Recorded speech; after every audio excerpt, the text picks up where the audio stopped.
We're talking Major League Baseball as we conclude our preview with the West divisions. We're also going to talk the NCAA championship and a little NCAA football to top it all off. That's what's cooking on today's Sports Stove podcast. From Belly Up Sports and the Belly Up Podcast Network, you're listening to the Sports Stove podcast with your host, Vince Stover. Hey, good looking, what you got cooking? How's about cooking something up with me?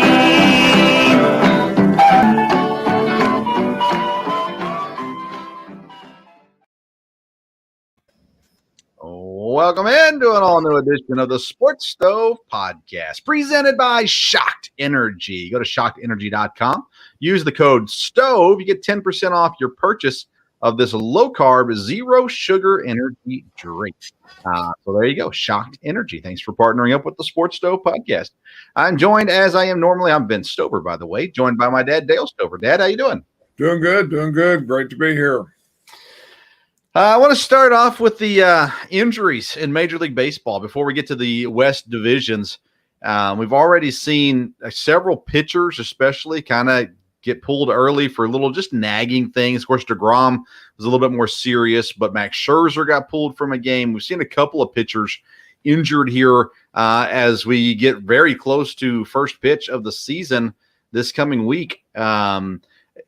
Is the rush to get to the start of the season, is it going to cause for problems throughout the season, you think, with just nagging injuries? I don't know. It could. And, of course, it's something definitely we're paying attention to because we're getting into fantasy baseball season. So all those things, you probably, at least I'm a little more aware of them from there. It could be with the season being the way it is. And like I said, I guess rushing the season a little bit. Or it may just be everybody being safe and not wanting to cause problems down the line. So we'll see. Yeah, it'll be interesting to see if it has any effect. Usually if you rush things, you're talking about things like hamstrings and those sorts of things. Obliques, I guess, to some degree for pitchers and things as well. But it'll be interesting to see how that all shakes down.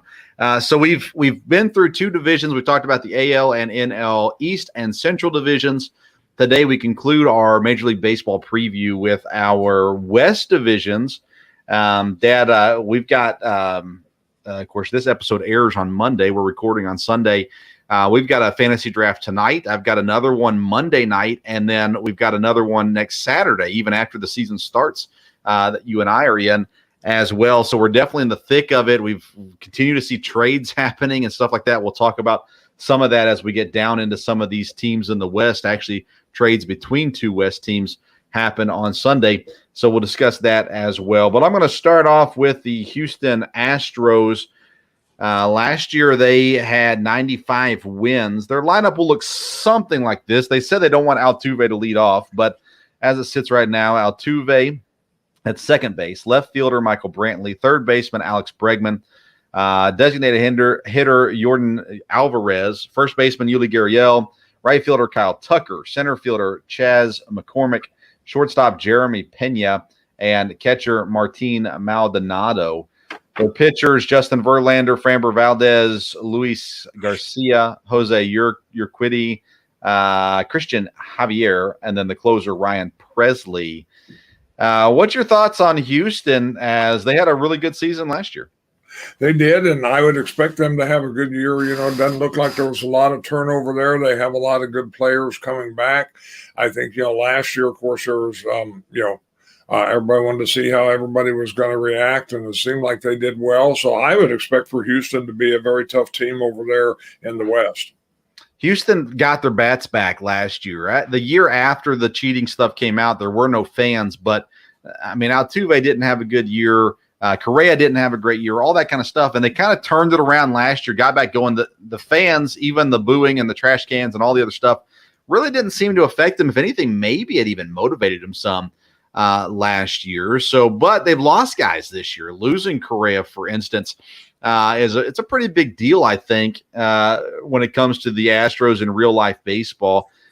But let's look at some fantasy baseball values. There's a lot of guys on the Astros, a lot of people like that I really don't like. So we'll start with you, Dad. Who do you like for Houston fantasy-wise? Well, to me, Houston's a team to look at because they do have a lot of good players. I think Joe Tucker is very highly rated. I think he's an outfielder you have to look at. Alvarez, the outfielder, or I guess could be the DH. You have Bregman at third base, who's a good one. Altuve, getting older, but boy, he's been good over the years and was real good in fantasy again last year. Brantley, I don't know if I'd be as high on him, but he's a guy that to look at. And of course, Gurriel, I was able to pick him up last year and him be a really strong first baseman all year long. So we'll see how he does this year. Of course, pitching staff is good. I think when you're looking for starting pitchers, you can look at, any of those four and feel good about it. And probably their relievers pretty good too. So to me, the Astros is a team you want to look, you will look to as far as getting players. So Kyle Tucker's been incredibly highly rated. Many people have him in the top 4 outfielders I've seen. Some have had him top 6 outfielders. I just don't value him that high. I don't understand why other people are putting him that high in their rankings. Do you put him as we'll just say top 5, a top 5 outfielder? No, I have him in the next category probably just because he's so high rated, but I wouldn't necessarily have him in the top 5, but it'd be pretty close, again, just because everybody's got him ranked that high. There must be something there. Oh, so you're one of those guys. There must be something there. I go the other direction with it. I think everybody's overvaluing him. I think that, he's going to be drafted far higher than I'm willing to draft him, which I'm okay with because that means I get other guys that I have ranked higher. But I don't trust Kyle Tucker to be a, first round draft pick. And that's where a lot of people have him sitting at a first or early second round draft pick. And that's just not where I value him at. I like Bregman. I think he gives you good stuff at third base. Really, the other guys I'm not fans of. Alvarez is a highly rated DH, and he will give you good value there. Altuve should be okay, should provide enough numbers there, but there's other guys I like other than Altuve as well. And when it comes to the pitchers, Valdez is probably the one guy that I really look at in the Houston lineup or rotation that I feel comfortable with. Verlander's really old. Garcia has ups and downs. So Valdez is kind of the guy I look at that I'm willing to take a swing on there with the pitchers. And you're right, Ryan Presley, the closer, is definitely a guy that should be able to give you saves throughout the season as well. Houston, 95 wins last year. Their win total this year set at 92 wins in a relatively average division, I would say. I don't think they're bad. They're definitely not a great division either. But 92 wins, over or under for Houston, Dad? I'll go over, maybe not a lot, but 92, I'd go over. I'm going to go under this one. I think Houston has a down year this year. Not horribly down, but upper 80s, maybe somewhere in that range. So I'm going to go under with Houston this year. I'm just not sold on the product that they put on the field this year. Next up is the Los Angeles Angels. This is a team that has underachieved for years. And the question is will they finally meet or max out their potential this year? Their lineup in most days: designated hitter Shohei Ohtani, center fielder Mike Trout, first baseman Jared Walsh, third baseman Anthony Rendon, catcher Max Stassi, left fielder Brandon Marsh, right fielder Joe Adell, second baseman Matt Duffy, shortstop David Fletcher. Their pitching rotation: Shohei Ohtani, Noah Syndergaard, Patrick Sandoval, Michael Lorenzen from the Reds, Jose Suarez, and their closer is Raisel Iglesias. That, again, an underachieving team for years. Mike Trout, the best player in baseball, has had 0 postseason success. Shohei, one of the most exciting players in baseball, 0 postseason success. Are the Angels finally going to make it to the postseason? I don't know. I don't know that there's a lot different. They have underachieved. So, is there good reason to think they're going to do a lot better? Major League Baseball would probably like for them to, because last year, we talked about, here's some of the big names in baseball and they weren't in the playoffs. So, and some of them were obviously involved here. So like you said, I don't, the division, I think, is a real even division. Average might be a good word for it, but I think, any team that excels or overachieves a little bit then could be up for winning or doing very well in the division, and the Angels may. Yeah, it's a great point. I mean, you talk about Oakland is so bad. We'll get to them in a second. Texas is so bad. We'll get to them in a second. Seattle, could be okay. Los Angeles could be okay. Houston's supposed to be good. So, yeah, average is kind of where I get to that point for the division. The pitchers, they got Shohei, who's a very good pitcher, close to great pitcher, but he hasn't stayed healthy in his time in the major leagues to this point. Syndergaard's coming off of injury, hasn't been great now for a couple of years. The other guys, Michael Lorenzen, again, he was in Cincinnati. People in Cincinnati liked him. He's not consistent.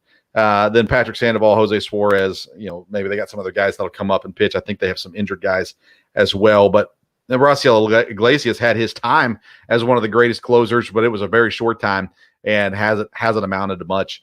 Let's talk about fantasy-wise. I like the top 6 guys: Ohtani, Trout, Walsh, Rendon, and Stassi. I probably don't like Rendon as much as some people.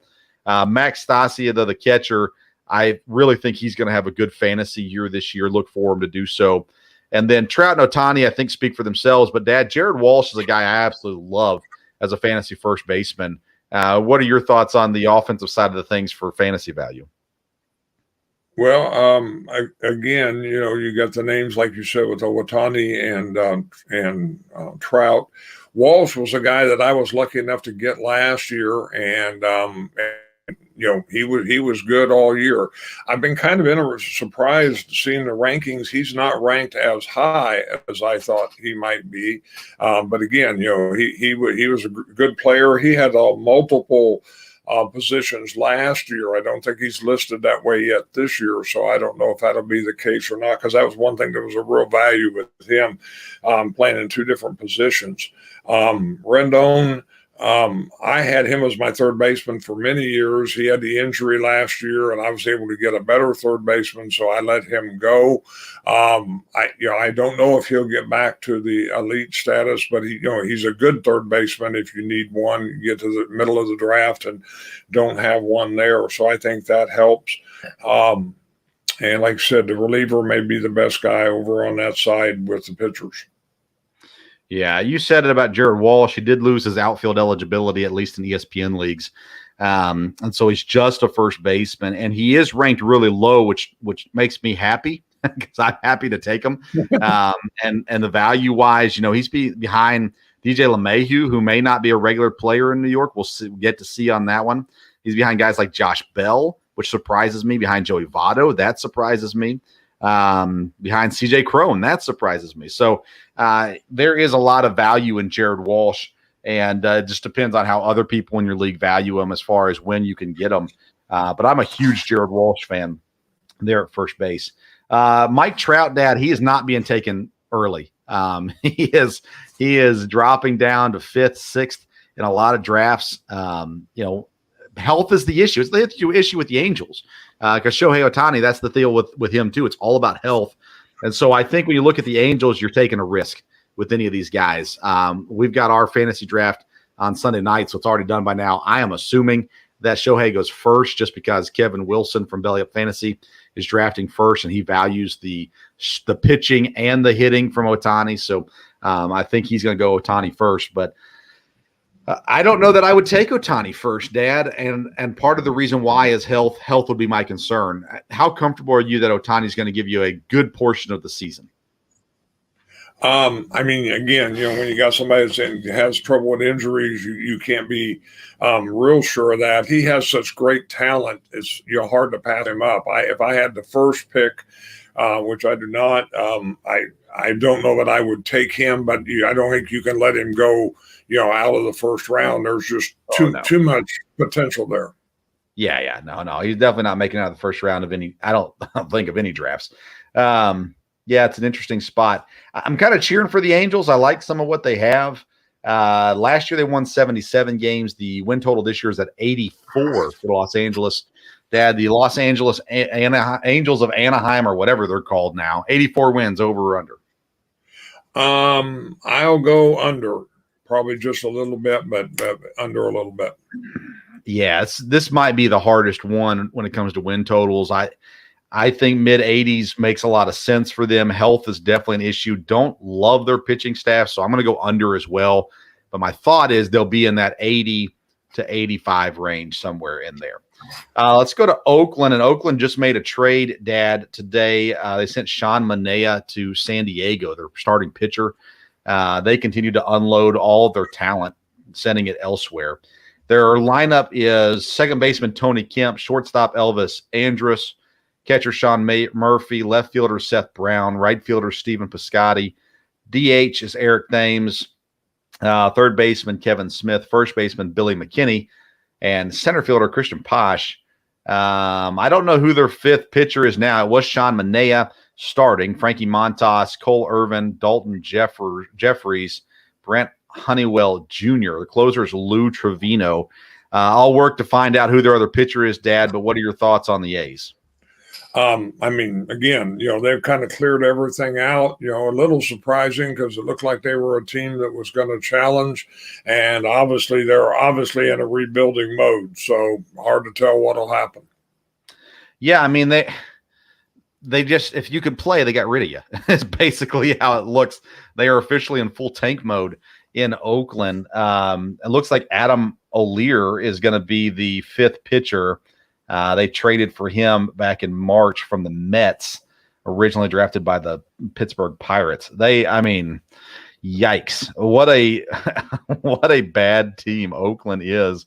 I don't know, Dad. Do you see any value here fantasy-wise on this team? No, I think this is one of these teams like we've talked about that the best you can do here is keep an eye on them the first 2 or 3 weeks of the season.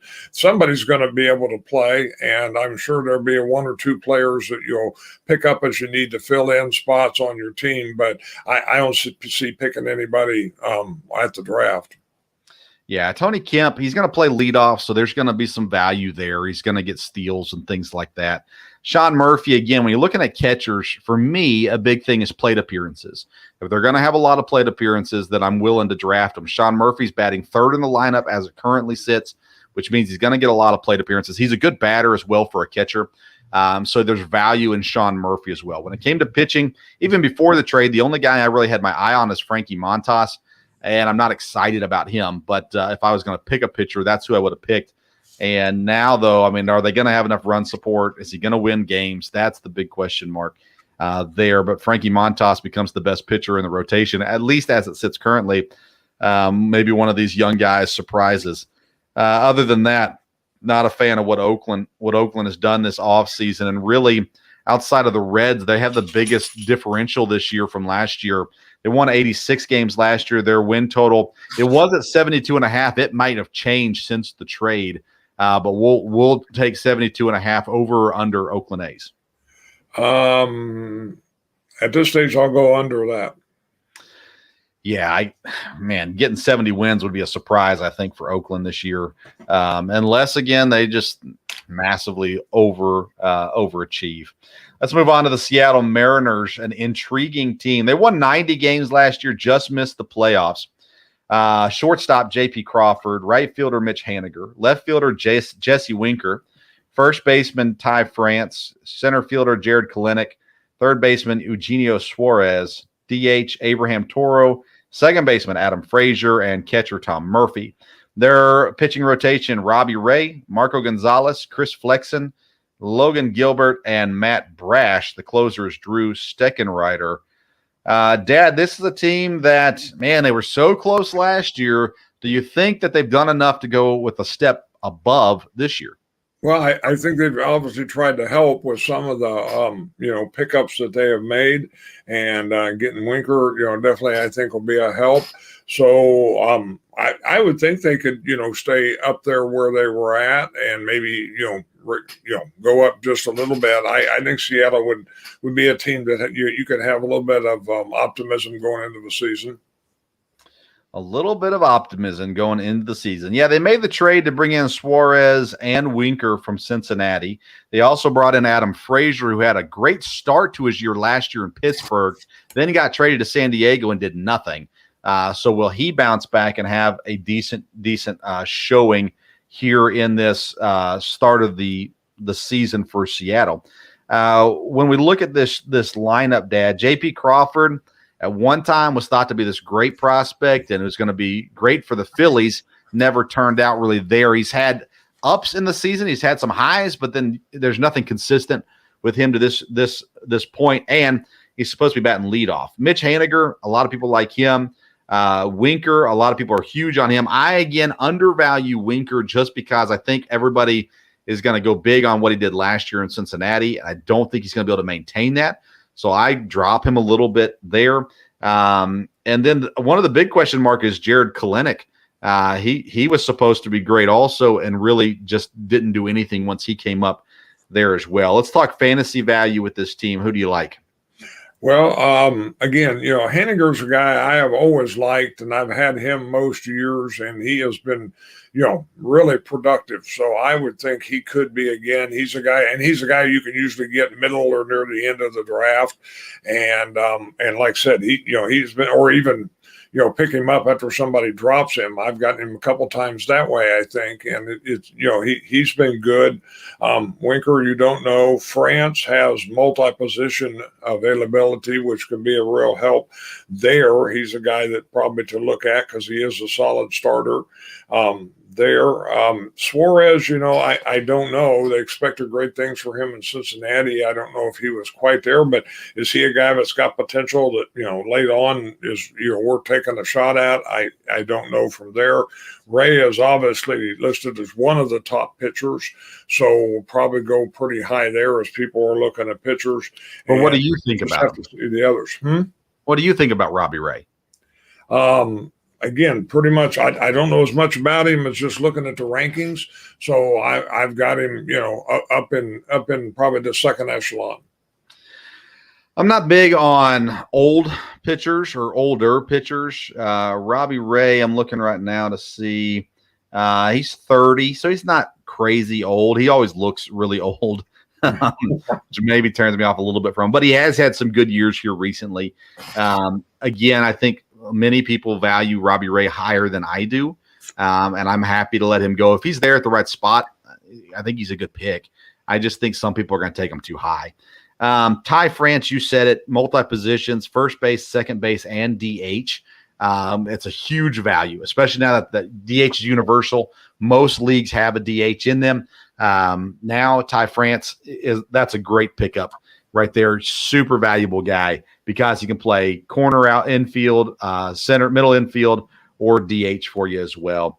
I think Jared Kelenic, he's the guy that I'm kind of high on this year, that nobody else I've heard at least has been talking about. I think he's going to have a bounce back season, and I think he's going to improve there. J.P. Crawford, he's a guy I will not draft, but I will keep an eye on. I always have him on a watch list because when he gets hot, he'll be hot for about 3 weeks, and I want him for those 3 weeks. Pitchers other than Robbie Ray, Chris Flexen has some value there. Marco Gonzalez, a little bit of value. Not a huge fan of these pitchers, though. 90 wins last year. Their win total this year is at 86.5. You go over or under 86.5 for Seattle? I'll go over, but I think it's real close there. Yeah, I'm going over as well because I'm down a little bit on Houston as far as under their win total. Los Angeles, I'm down on their win total a little bit too. Oakland's going to be horrible. The Rangers are bad. So Seattle, I'm going to go over 86.5. But I think you're right. I think it's in that upper 80s range for the win total for wins for them. Texas Rangers, they brought in some moves in the offseason. I'm not sure how much it'll pay off, but their second baseman, Marcus Semien, shortstop, Corey Seager, catcher, Mitch Garver, all of these guys new to the team. First baseman, Nathaniel Lowe, center fielder, Adolis Garcia, right fielder, Cole Calhoun, left fielder, Brad Miller, third baseman, Andy Ibanez, and designated hitter, Willie Calhoun. So they have two Calhouns on this team. Their pitching rotation, John Gray, who I absolutely hate, Martin Perez, Dane Dooning, Taylor Hearn, AJ Alexy, and closer Joe Barlow. They brought in Semien, Seager, and Garver, but Dad, I'm not sure that's enough to put this team over the top. What are your thoughts on the Rangers? Yeah, I don't think it'll put them over the top. Hopefully, it'll make them a little more competitive. And again, with the division, we've said it's kind of an average division, so then maybe they can hang out there in the middle. Don't know that they would be a playoff team at all, but again, they brought in some guys, so that shows they're making some effort at it rather than getting rid of everybody. And so we'll see how it goes. I think they're a team maybe that could be a little bit of a surprise. Probably not of a surprise as far as going a long way in the playoffs, but maybe they'll do a lot better than they did last year. Well, I would be in for that surprise if that's truly how it ends up going, for sure. Let's talk about pitchers. John Gray, 30 years old, pitched in Colorado for several years. And again, pitching in Colorado is no easy task. That's a hitter's ballpark. The Texas ballpark is much kinder to pitchers, but I can't do John Gray. What are your thoughts on him, if any? No, I'd agree with you on that. He's never been the one that I've gone after or felt like you knew was going to be a help. Who do you like better, Marcus Semien or Corey Seager? Talking fantasy wise. Probably Semien. Again, mainly they're probably about even, but he's got multiple positions. Yeah, most people have Semien ranked higher than Seager. Seager has that Dodger, aura on him still a little bit. Semien, I've never been a Semien fan personally. I've always kind of tried to steer away from him, but I rank him the highest of anybody on this Rangers team. Although I think Seager can have a decent year, but again, it's not really a hitter's park. What about Garcia, rookie of the year, outfielder? He's an older rookie last year. But he had a really solid fantasy year, especially early in the year. Didn't finish off great. What do you expect out of him this year? I think he's a guy that has potential. I think he's probably near the end of the draft, a guy worth taking a shot at, or you have to really watch him. In the first couple of weeks and see how he does. But he's probably a guy worth taking a chance, and he might be a great payoff for you, or you end up replacing him pretty quick. But it looks like he's a guy that's worth giving a look to. Yeah, he won't be around at the end of the draft. People are going to draft this guy. When is the question? I had one guy, absolutely insane rankings. He had Garcia in the top 10 of outfielders, but. Yeah, he was going to appear on our Belly Up Fantasy show. We saw his rankings and said, no, you're not going to be on this show. But there are people like that out there who are going to really love Garcia. And you might see him go in the 6th or 7th round, which to me would be a little high. But somebody will take him.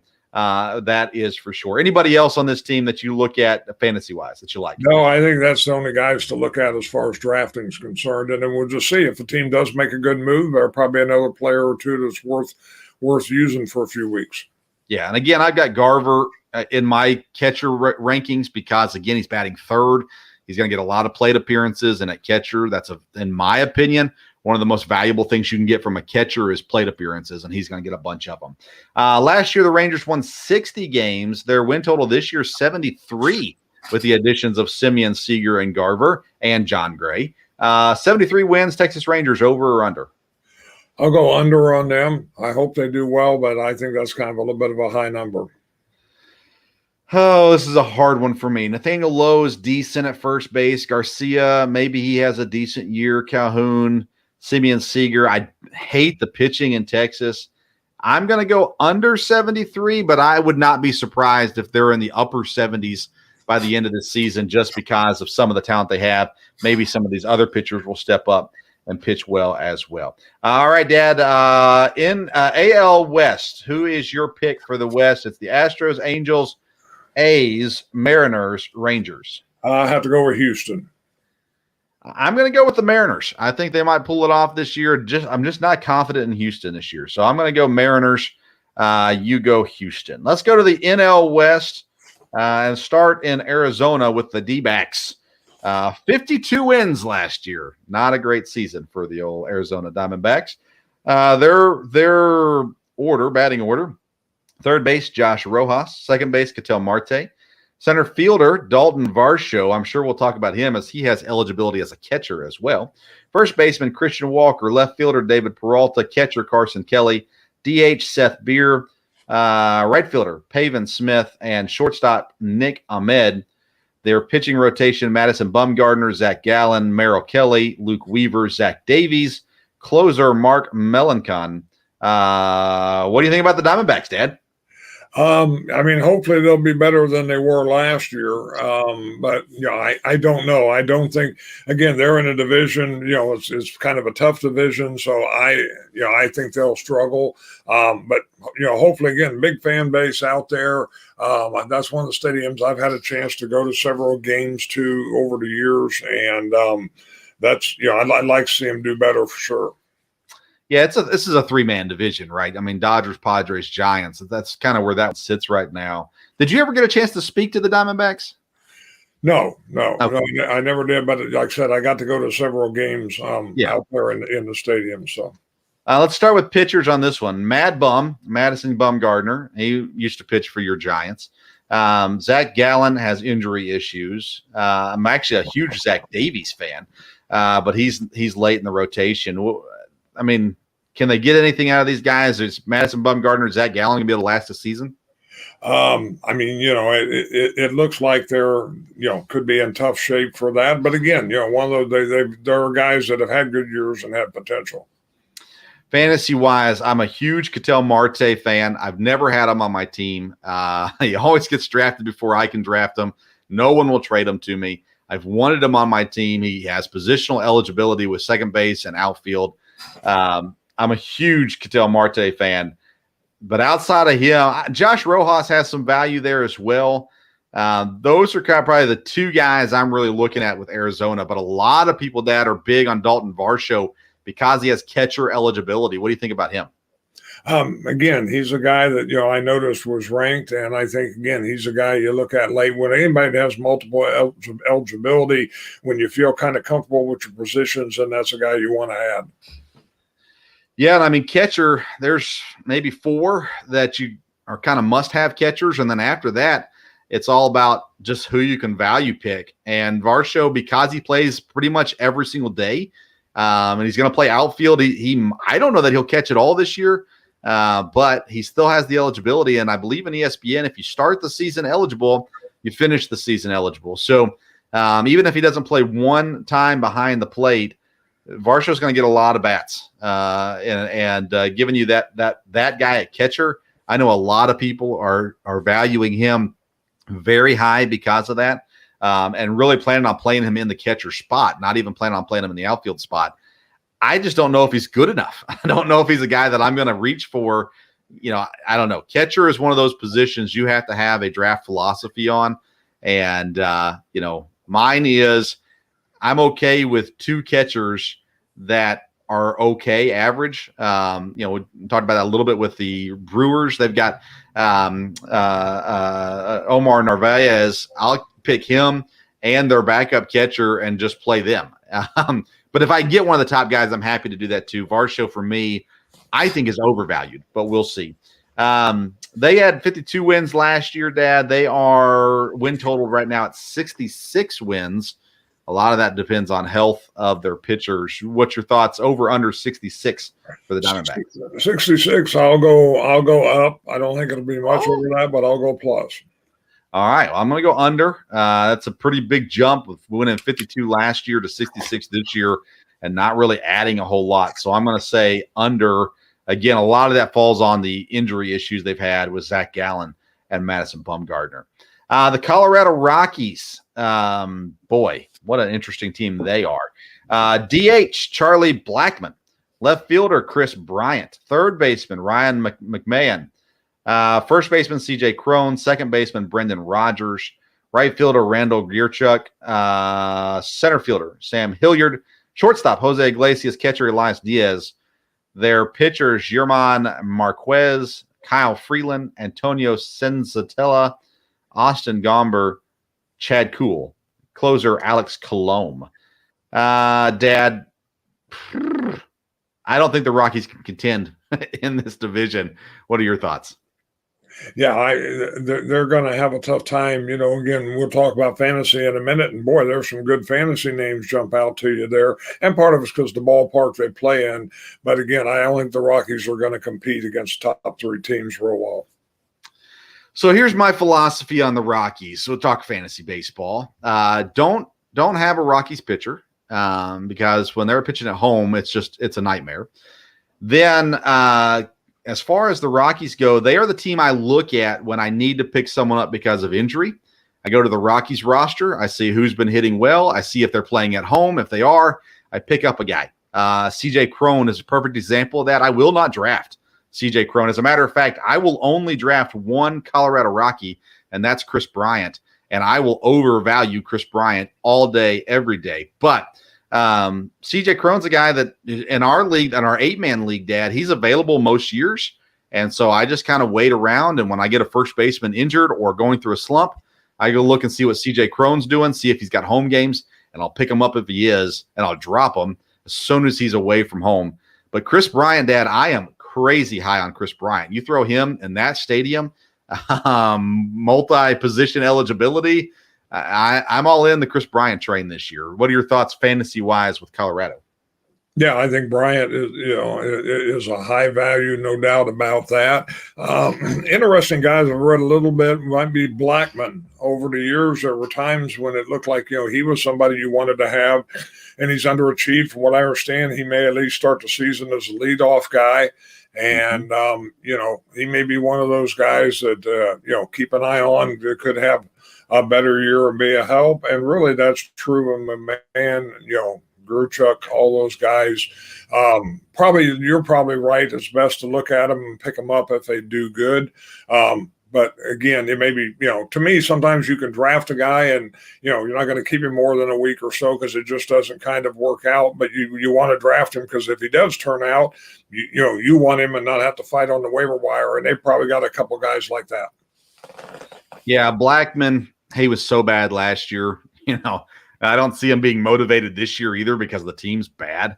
Batting leadoff, there is benefit to that, but my guess is in most leagues, you can probably take Blackman with your last pick. I could be wrong, but I'm not seeing him valued very high. Ryan McMahon's an interesting one.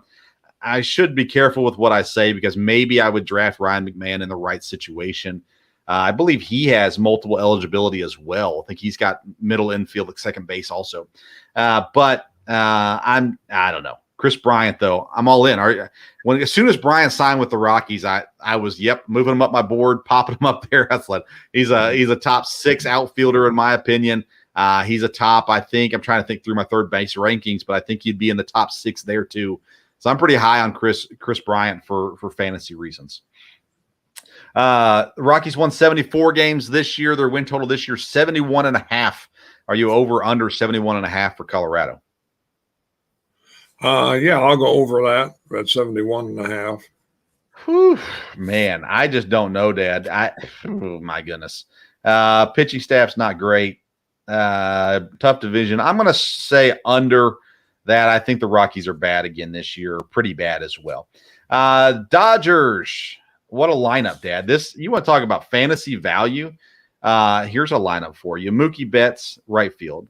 Freddie Freeman, first base. Trey Turner, shortstop. Max Muncy, DH. Justin Turner, third base. Will Smith, catcher. Chris Taylor, second base. Cody Bellinger, batting 8th in center field. And I'm going to have to look it up. They traded A.J. Pollock away this week for Craig Kimbrell. So I need to look that up real quick. But their pitching staff, Walker Buehler, Clayton Kershaw, Julio Urias, Andrew Heaney, Tyler Anderson, closer Blake Treinen. And again, like I said, they just picked up Craig Kimbrell as well from the White Sox. What are your thoughts on the Dodgers this year? They look poised to go the distance. Yeah, it does. Of course, they looked that way last year, and they ended up, doing well in the playoffs there and going. But you look at their lineup. There's no reason why they shouldn't be one of the, probably the best team in the National League. So, yeah, they don't have a hole in the lineup. It looks like Gavin Lux is the guy that moves into the lineup with the trade of A.J. Pollock. So they'll move Chris Taylor to left field. Gavin Lux will come in and play second base. Boy, that's a value there. I didn't realize that until just now. Gavin Lux is a guy I'm looking now to grab late in the draft because just the opportunity that's there for him. Let's talk pitchers. I know we both like Walker Buehler. Clayton Kershaw is old. I'm still in on Clayton Kershaw. Obviously not as high as he's been drafted in the past, but I'm still in on him. Julio Urias, I'm not big on him at all. I've got him on my do not draft list. I will not touch him. He's good. He's young. Again, I just think he's being taken too high. Now, if he drops, then maybe I do take him, but I'm not a big Urias guy. Haney, who knows? Anderson, who knows? But Buehler's probably the one I'm the most confident with the Dodgers. But Kershaw in the right position, I'm taking him too if he falls to the right place for me.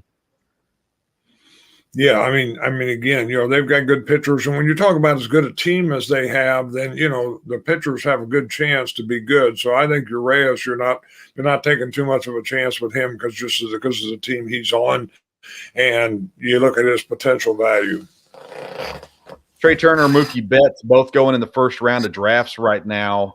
Trey Turner gives you positional eligibility, flexibility, which is crazy. He might even go number one. I'm a huge Mookie Betts guy. I'm all in on Mookie Betts. So if Mookie Betts is there when I draft at 9, I'm probably taking him. Not probably, I'm taking him. So your thoughts on the Dodgers, fantasy-wise? Yes. Well, I mean, fantasy-wise, I mean, you have to look at all of them, different positions in the draft. But again, the Dodgers should be a team that's really good. And, if you see guys that slide at all, like Bellinger, maybe he won't go as high. You're not going to hurt yourself by taking him. Taylor, I've always liked because he really has multiple position eligibility, same way with Muncy. I had both of them, I think, the last couple of years. And there's some real value there. Will Smith, supposed to be one of the highest ranked catchers. He was last year high ranked, but then didn't really pan out that way, at least early on. So, but again, I mean, you can look at any of the Dodgers and you get in a spot and you're looking at a certain position. You have to look and see if any of those guys are left. Our 8-man league, somebody dropped Will Smith last year. I picked him up, and he was great for me down the stretch. I don't have him ranked as high as a lot of people. A lot of people have him number 1 as catcher. I just don't have him there. Cody Bellinger, I had him ranked pretty high in my outfielder rankings until I saw he was batting 8th. And then I was like, well, never mind. So I'm dropping him down my rankings. Still willing to take him in the right spot. And maybe he has a bounce back year this year. He was bad last year. But honestly, you said it. I don't think you go wrong with this Dodgers fantasy value-wise. Take any of these Dodgers, you're going to get something out of them. And now that, like I said, Gavin Lux, I'm big on him going into our drafts this week. I got 3 drafts this week, and I'm sure to have some Dodgers on my roster. 106 wins last year. Their win total this year is 97.5. I believe that's the highest win total out there. 97.5 over or under for the Dodgers. Yeah, I'd go over at 97.5. I think you're safe with them, at least looking at it early. Yeah, I think so too. I don't think the Giants will be as good as they were last year. The Padres, who knows? They've got injury issues as well. So, yeah, I'd go over 97.5. Speaking of the Padres, last year vastly underachieved, 79 wins. Trent Grisham, center fielder leading off. Third baseman Manny Machado. Second baseman Jake Cronenworth. DH Luke Voigt. First baseman Eric Hosmer. Right fielder Will Myers. Catcher Austin Nola. Left fielder Jerickson Profar. Shortstop Ha-Song Kim. Pitching staff, they've got Joe Musgrave, Yu Darvish. Yu Darvish is the going to start off there. Blake Snell, Mike Clevinger, Nick Martinez. They just bring in Manea. I think Snell may have gotten injured. Now that I'm saying this, I have to look that up. What are your thoughts on San Diego? Again, like I said, they really underachieved last year. Going into it, you thought, they were going to do good, and fantasy-wise, you thought, boy, if I can get a Padre, and it just didn't really work out in a lot of ways there, even though there were some good players there. So I would think they'll be better than last year. Can they challenge the Dodgers? Their lineup, I don't think quite says that right now, but we'll see how they do. Yeah, and Fernando Tatis's injury put a big hurt on this team. It looks like their rotation now sits Yu Darvish opening day, Joe Musgrave, Sean Manea, Nick Martinez, and Blake Snell as the 5. Chris Paddock is in the bullpen. Tatis is out for a couple months. Clevenger is injured at the moment. I think he's okay, but nonetheless, we'll see where that all shakes out as well. They've got a few guys injured right now. They've got to be better than last year. They just have to be. I love Trent Grisham, old former Brewer. He's just consistent every year. Love what he gives you: stolen bases, home runs, RBIs, all that good stuff.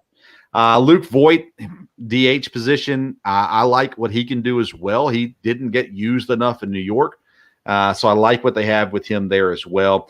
Jake Cronenworth is probably my favorite guy to have from San Diego just because of his positional flexibility there as well. And then Manny Machado, I'm super high on him still as a third baseman.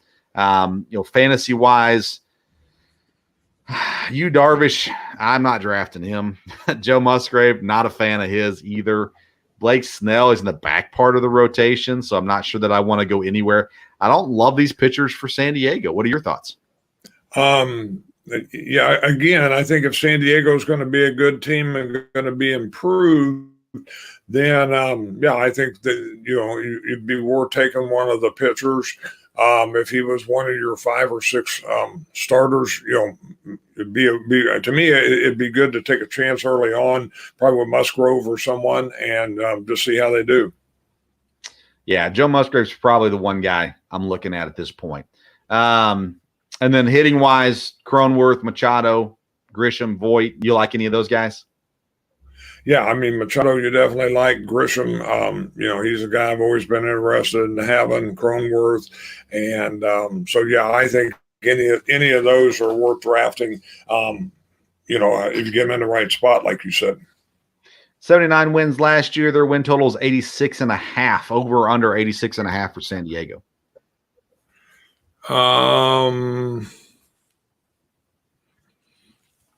We'll go over, even though I think the division could give them a little trouble. But yeah, 86.5, we'll go over. Yeah, I think they're the second best team in the division. Therefore, I'm going over as well. San Francisco Giants will close us out, Dad. Second baseman, Tommy La Stella. First baseman, Brandon Belt. Shortstop, Brandon Crawford. Left fielder, Lamonte Wade Jr. Third baseman, Evan Longoria. Right fielder, Mike Yastrzemski. DH, Jock Peterson. Catcher, Joey Bart. Center fielder, Steven Duggar. Pitching rotation, Logan Webb, Carlos Rodon, Anthony DeSclafani, Alex Wood, Alex Cobb. Closer, Camilo Doval. What a year they had last year, but Dad, it does not look like they can repeat that this year. What are your thoughts? Well, I mean, when you looked at the start of last year, again, I'm a Giant fan, and I think there's reason to be optimistic. I think, part of it is just last year, they were going to be really bad, probably, 4th in the division or whatever, and they ended up, winning the division. Now, again, they don't have Bryant now, but again, they've got an interesting mix of some veterans that can provide some leadership with Crawford and Belt, and then you've got a lot of young guys that played. I remember last year, I kept up with it a lot more because they were doing well, and it seemed like every day, every morning you get up and see, and it was somebody different that won the ball game. There are a lot of younger guys that played well, a lot of variety there. So I think I have reason to think the Giants will be contenders again, but we'll see. Fantasy wise, I like their pitchers: Logan Webb, Rodon, DeSclafani, Wood, and Cobb. I'm not going to take. I don't take 5th guy in the rotation no matter what. But I like what they have. I think they can be sneaky good pitchers there. And then when you look at their lineup, I actually do not like the top of their lineup at all. But the back end of their lineup, Mike Yastrzemski, Jock Peterson, and Joey Bart are 3 guys I'm very intrigued by. Joey Bart, the catcher, was supposed to be the next coming of Buster Posey. Did not turn out to be that, but he gets another opportunity. And I'm in on Joey Bart this year. I'm willing to take a swing at him late in drafts and see if he ends up being what he was supposed to be. Yes, I think Bart would be interesting there. Yastrzemski, has a lot of potential. In the middle of the year, kind of underachieved, and then picked it back up. Could be really good there. Crawford played much better.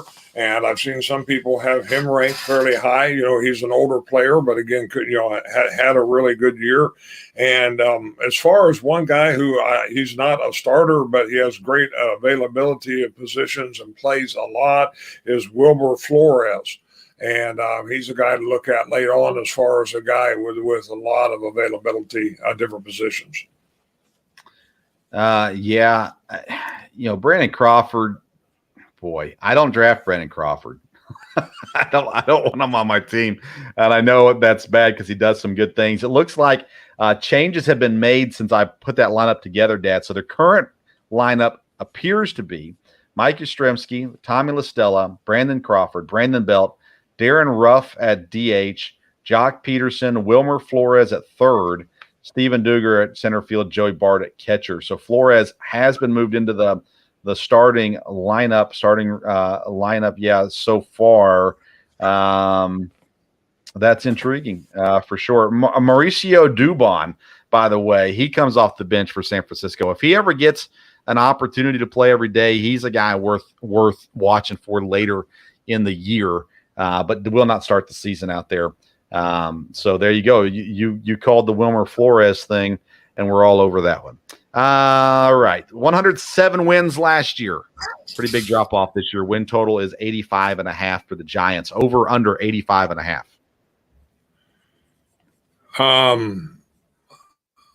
I'll be optimistic and go over. Again, 85.5. They won't get to, I don't think they'll get to where they were last year, but it really depends on how well the Padres and the Rockies and them do. If the Giants can be the next best team in the division, which they can be, I'll go over. All right. I'll go over too. I don't know. It's a big drop off from last year, so I'll go over on that one. NL West winner. Who do you got? The Dodgers have to be your early pick, no question about it. Yeah, 100%. They can lose two guys and still be better than most teams there as well. So there you go. Our Major League Baseball preview is complete. If you miss the Central or the East preview, make sure you go back and listen on the Sports Stove podcast there as well. Dad, we'll close out the episode talking NCAA basketball. North Carolina and Kansas move on to the finals. North Carolina really just kind of the Debbie Downer for the Duke Blue Devils this year. But they close it out. Brand new coach, doing great this year. North Carolina, the 8 seed versus Kansas, the 1 seed. Who are you going with in the NCAA finals? I think just watching them play here in the tournament, I think it'll be Kansas. Everything in my body, my bones, my soul goes against Bill Self. I picked Villanova to beat them. I was wrong. I'm going to pick North Carolina to beat them. We'll see if I'm wrong. I honestly will not watch a second of the finals. I do not like North Carolina. I do not like Kansas. I cannot find any reason it would be enjoyable to watch. I'm not watching the game on Monday night, but I'll pick North Carolina nonetheless from there. Well, Dad, we went longer than I thought we were going to go, so we're going to go ahead and cut the episode short unless you have something pressing that you need to say. No, I think we're fine. Again, it's kind of funny you say you're not going to watch any of the game on Monday. I mean, hey, it's college basketball championship. Just not the teams we like. Yeah, nope, I'm out. As a matter of fact, Dad, one of the reasons why I won't be watching is I will be broadcasting play-by-play for the NLFA on Belly Up TV. Myself and Jason Cooper will bring the game, the Bombers versus the Roughnecks. And you can tune in 8 p.m. Eastern time on Belly Up TV, BellyUp.tv, Belly Up TV on the Roku or the Tiki Live app on any other streaming TV. You can watch the NLFA, the Northern Louisiana Football Association. Me and Jason Cooper will have the game for you starting right at 8 o'clock Monday evening. And then, Dad, I got another baseball draft Monday night that I'm going to have to fit in as well. So I'll get all that going. I'll have plenty of things to do other than watch North Carolina and Kansas, and I've got no problem with that. All right, make sure you go visit shockedenergy.com. Use the code STOVE for 10% off your purchase of Shocked Energy drinks and get a watermelon or green apple flavored, low carbs, no sugar, shockedenergy.com. Thank you for tuning into today's episode. Join us Wednesday for the local hour as we'll talk with more from EKU baseball as they are on an incredibly hot streak right now. So tune in there, and then Friday, tune in for the next episode of the Sports Stove, the regular show there as well. Thank you for tuning into today's episode of the Sports Stove podcast. Until next time, we'll see you around the sports.